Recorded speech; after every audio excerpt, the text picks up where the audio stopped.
Good morning, everyone.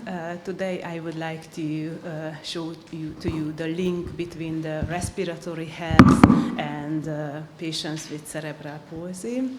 My name is Erika Kolumbán. I'm a senior conductor-teacher working at András Pető faculty, and my research was carried out with the help of Ibolya Túri, Mark Hernátfői, Daniel Veres, and Ádám Zolcsák.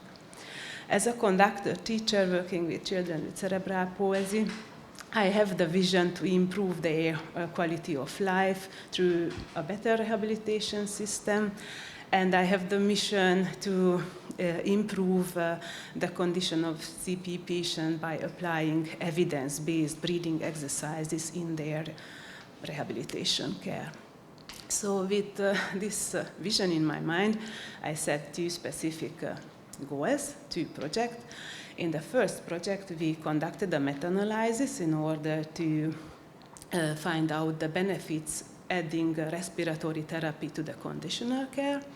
And in the second one, we would like to gain proof about the conductive breathing exercises on the pulmonary function of school-age children with CP, and we're conducting a pilot randomized control trial at our institution. So let me introduce to you the first project, and to the background. CP is still the most common disability among children, and cerebral palsy causes not just motor problems, but also difficulties in the respiratory health. And this dysfunction of the pulmonary system is still, unfortunately, the leading cause of death among our population. And we know that respiratory status is linked to the self-care activities and also influences the social adaptiveness, the daily life. The consensus statement advises professionals to perform regular exercises and assessment in this manner. If a child has the diagnosis with CP, undergoes conventional therapy, which includes neurodevelopmental approaches or physiotherapy. However, there are existing additional respiratory therapy with help of a device, manual techniques, or series of breathing exercises in a playful manner. So our aim was to investigate what's happening if we add these various respiratory exercises to the conventional care. And we formulate the clinical question, does this additional respiratory therapy improve pulmonary function compared to the conventional one? So we searched for measurable changes in pulmonary function, respiratory strength, and quality of life. And we hypothesized that there will be improvement in these outcomes. We conducted a systematic search in 5 major databases, and at the end of our search, we find 12 eligible randomized controlled trials. These trials allowed us to extract mean differences, and the studies involved different CP patients diagnosed with tetraplegia, diplegia, and atatosis. They measured this pulmonary function in absolute value and in relative value. That's why we divided our measurements in 2 plots, and we find statistically significant results regarding the measures in liter, and non-significant results in the measures in percentage. Most of the study are on the right sides of the forest plots. That means favors to the intervention group. And this increasement before intervention and after intervention, the change, it's more than the minimal clinically important difference, which is a threshold around 5% in other population. That's why we concluded that if we add respiratory therapy to conventional care, this pulmonary function will improve. Regarding the respiratory muscle strength, after the intervention, we find no statistical significant results. However, as we see, the studies are on the right side of the new line 0, and all this increasement, it's more than the minimally clinically important difference. Unfortunately, regarding the quality of life after the intervention, we couldn't perform a meta-analysis, but there are promising data about that will improve, and the social and emotional well-being, acceptance and functioning in this kind of patient. So, in conclusion, we can see that in this CP population classified under gross motor function level 1 and 4, we will find a clinically meaningful improvement in pulmonary function and respiratory muscle strength, and this improvement suggests the potential of an enhanced quality of life. The strength of this meta-analysis is that only RCTs are included. We follow a rigorous methodology by calculating direct change, estimated change, and we calculated also multivariate analysis in order to have a robust effect. We are aware of our limitation related to quality of life data and the high heterogeneity among the different intervention lengths and frequency, and of course the relative small sample size also influences our results. The manuscript was published in the Clinical Rehabilitation Journal in February. Let me introduce to you our second project. It's about breathing exercises in the conductive education system, which is a Hungarian rehabilitation system. And its novelty is that it's already at the beginning includes breathing exercises in this rehabilitation care. Unfortunately, we don't have a clear protocol and we have no proof about the efficacy of this breathing exercise series. So that's why I decided to protocolize them and to gain proof about their benefits. We formulate the question: if we protocolize the conductive breathing exercises, and do we find change in pulmonary function in CP children? So we are conducting right now an intervention where the children will receive protocolized version of these exercises and the standard care. We are searching for measurable changes in the pulmonary outcomes, quality of life, anxiety level, eating, drinking ability, and rolling, and we hypothesize that we will find an improvement in these outcomes. Just as a very first step, we analyzed the heritage of András Pető, his case reports, and in order to write our protocol. This is the intervention what we are investigating, and the intervention group receives 8 weeks long this intervention, 5 times a week, 3 times per day, and 5 minutes long. The control group, of course, receives only just the standard conductive care. We included 60 children with cerebral palsy. Also, the most vulnerable group, the classified with 5, it's included, and we are searching, as I said, as a primary outcome, the pulmonary function, then the quality of life, eating, drinking ability, drooling, severity, and generalized stress level. Right now, last week we ended the intervention, we made the measurements, and we plan to finish in September after the children are back from the school, from the summer holiday. In the summer, these are my 2 ongoing projects, and let me finish my presentation with a quote: "For breath is life, and if you breathe well, you will live long on earth." So thank you very much for your attention.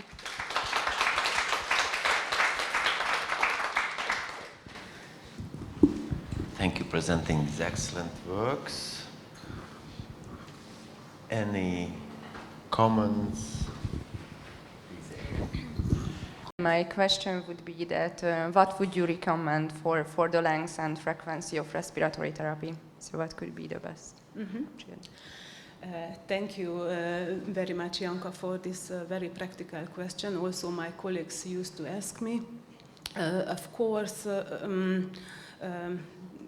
this is the topic of implementation of our results, but unfortunately the small sample size after this conducting this meta-analysis, I cannot say exactly what is the best length and frequency of the respiratory therapy, but we see a tendency that after 6 weeks, in those studies where the length is more than 6 weeks or more, like 8 weeks, the effect was better.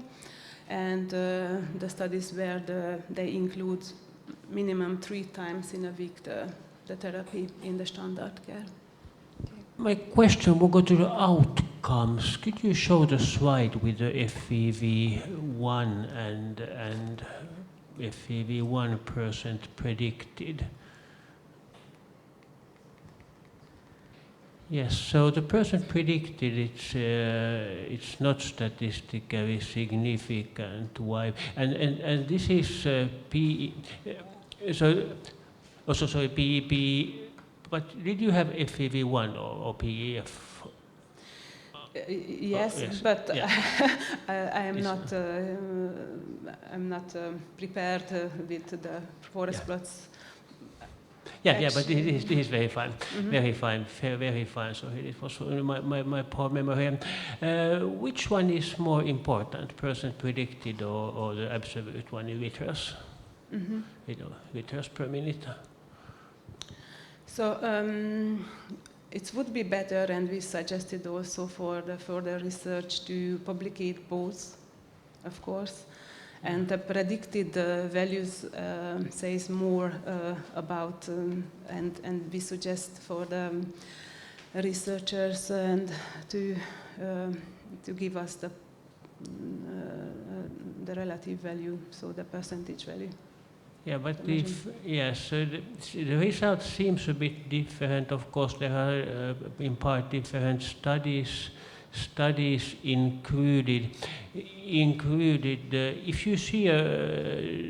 you don't see a difference in the % predicted, it could also mean. I mean, % predicted is based on height, age, and sex, and of course these are RCTs, so they should be equal. However, the groups are not huge. Did you check that? Might there be by chance differences in body size, for example?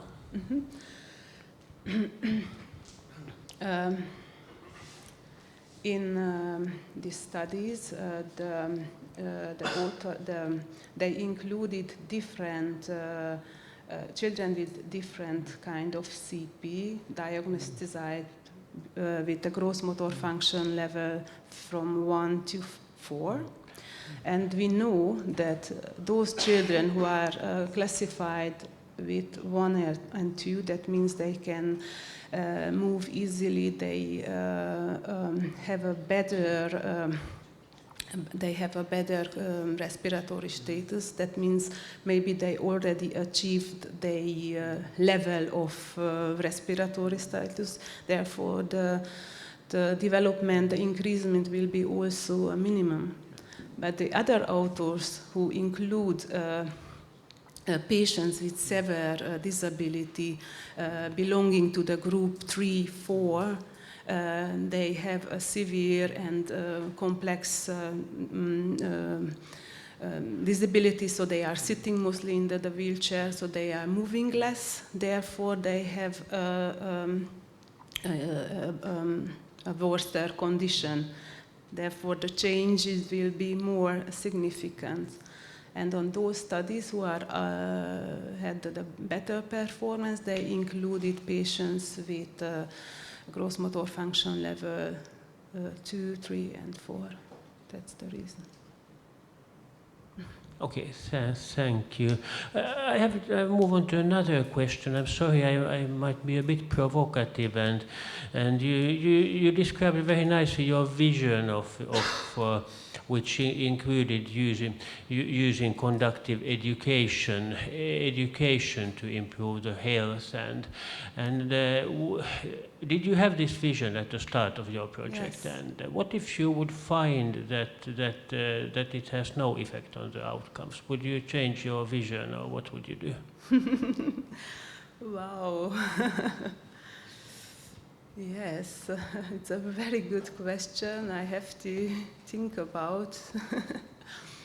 Personally, I used to perform also breathing exercises during my yoga classes, and I experienced the benefit of them, and maybe not on the hardest outcome like on the pulmonary function, but I think maybe they can the respiratory exercises can also help our pupils to be more concentrated, to be more focused.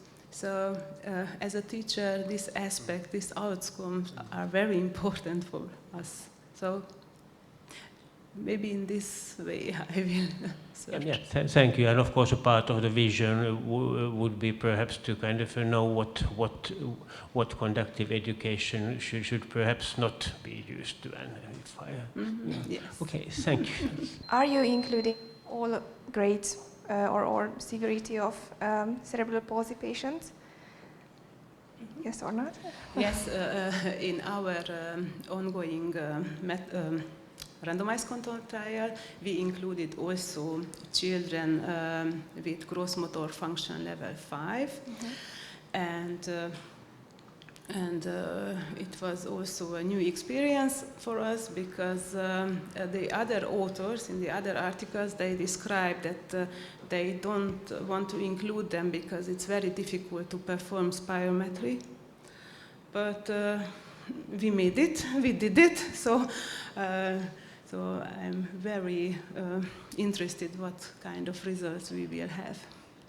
Yes. Thank you. And my other question is whether you have any kind of exclusion criteria regarding the second project, for example, an acute illness that could influence the results. Mm-hmm. So it's also very interesting for us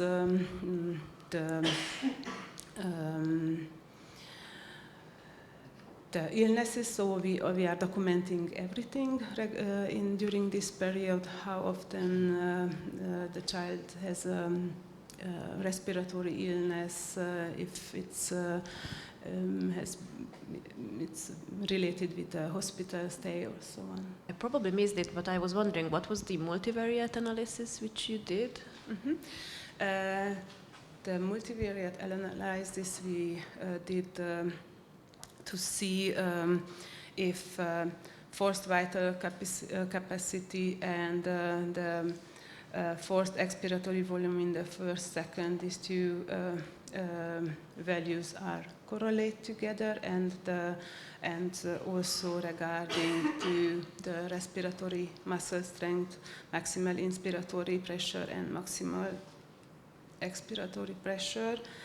But we couldn't find any interpretable results regarding to this. I have a question about the quality of life measurement. So how did you measure it? So was it a standardized questionnaire? And is it possible to measure it the same way with the different group of people with the different disabilities? Thank you very much for your question. So we have the CP quality of life, which is a standardized quality of life measurement instrument. This is what we are going to use in our randomized control trial, what we are using right now. It's possible, of course, to pull together the same domains, even if they are measured with different quality of life instrument. In case of Lichked, we used a health-related quality of life questionnaire, but because of all the authors, they analyze different domains, so we didn't have enough data to pull together. So that's the reason why we couldn't conduct a meta-analysis. I find your second project really interesting and exciting, and I'm just wondering, you showed that the washout period for after the intervention would be exactly like in the summer holiday. So was there any recommendation for it to be like this 2.5 months, or it was just a good practical coincidence, or? Yeah. Thank you very much for your question. By designing this pilot randomized control trial, we wanted to find the best time where the children are in the school and there is no Easter holiday and so on, in order to have the 8 weeks together. And as we don't have information about the washout period, and because nobody studied before that, so we thought that this natural summer holiday right now will count as a washout period, and after the children are coming back from the summer holiday, then we will measure them again to see what we are going to find. Thank you. Thank you.